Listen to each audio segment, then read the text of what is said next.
2 days ముందు లగాచర్లలో జరిగిన incident అధికారుల మీద దాడి ఏదైతే ఉందో ఆ దాడిని మీరు కుట్రకోణంగా చూస్తారా, లేకపోతే విలేజర్స్ చేసిన దాడినా, లేకపోతే బీఆర్ఎస్ కార్యకర్తలే స్వయంగా దాడి చేసిరా? దీని మీద మీ అభిప్రాయం ఏంది? దీని గురించి మీరేమంటారు?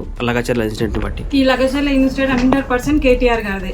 కేటీఆర్ గారు, నరేందర్ రెడ్డి గారు కేటీఆర్ గారి హస్తం ఉండదు కాబట్టి కలెక్టర్ మీద దాడి జరిగింది లగచర్లలో. 100% కేటీఆర్ గారికి అధికారం పోయినాక జీర్ణించుకోలేకపోతున్నాడు. నేను ఏం చేయాలి 11 నెలలకే 11,000 అరాచకాలన్నా అబద్ధాలు, మొత్తం అబద్ధాలు. కేటీఆర్ గారు ఏది చెప్పినా అబద్ధమే. 11 నెలలకే అధికారం కోల్పోతే ఇన్ని గణం చేయాలనా?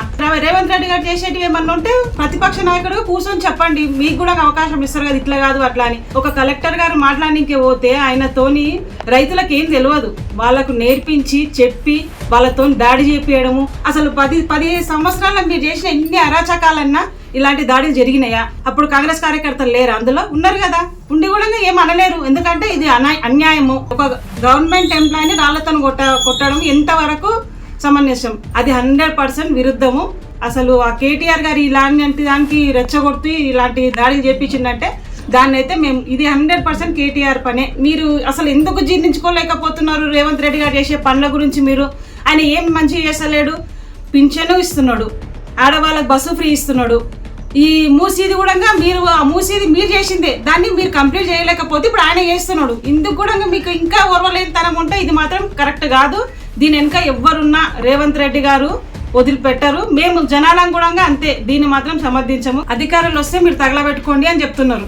మీరు ప్రేరేపించడం వల్లనే కదా వాళ్ళు తగలబెట్టుకోనికి రెడీ అయినరు. మీకేమన్నా అయితే నేనున్నాను, మన వెనక కేటీఆర్ గారు ఉన్నారు, హరీష్ రావు గారు ఉన్నారని చెప్పి వాళ్ళతోని ముందలకేపించి తగలబెట్టుకునే పరిస్థితి వరకు తీసుకొస్తారు. తగలబెట్టుకున్నా కూడా వీళ్ళు చూసి నవ్వేటోళ్ళు కానీ హెల్ప్ చేసేవాళ్ళు మాత్రం కాదు. కేటీఆర్ గారు మీరు చెయ్యని అన్యాయం అంటూ లేదు. Phone tapping, car racing, drugs, ఈ నిన్న మొన్న లగచర్ల, ఇంకా ఎన్ని అరాచకాలు చేసుకుంటూ పోతారు మీరు. నరేందర్ రెడ్డి గారు మీరు చెప్పడం వల్లనే ఇవన్నీ చేసుకుంటూ వచ్చినాం మేమని చెప్పి చెప్తున్నారు. 42 సార్లు ఫోన్ మాట్లాడడం అవసరమా? ఇంత అన్యాయం మీరు ఎందుకు చేస్తున్నారు? ఇంకా ఎన్ని చేస్తారు? మాకు ఇప్పటికీ చేసినవి చాలా అయినాయి. ఇంకా మీరు ఇలా చేసుకుంటూ పోతే మేము సహించేది లేదు కేటీఆర్ గారు.